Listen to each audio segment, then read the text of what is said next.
Ben bomba istemiyorum. Bomba istemiyorum. Bombası almadın mı? Aldım ben tamam. Bir tane. Bir tane. Ömer abi. Birer tane. Arkadaşlar ameliyeye gidiyoruz. O zaman şöyle git uzaktan çek. Dur abi çekeriz hepsini. Bizim Dursun abi. Hazırlık yapıyoruz. Ben almıyorum ha. Kayda alıp ona göre.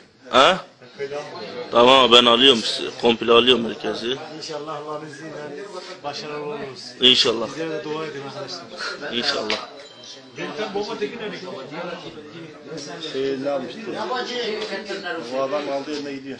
Hep hazırlık yapıyoruz. Bu akşam var. Operasyon. 15 yaşında 5'e düşürmesin. 3 karakol bir önem basacağız Allah'ın izniyle.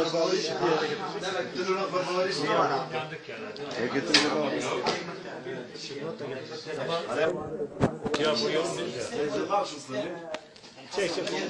Kendimi çekiyorum abi.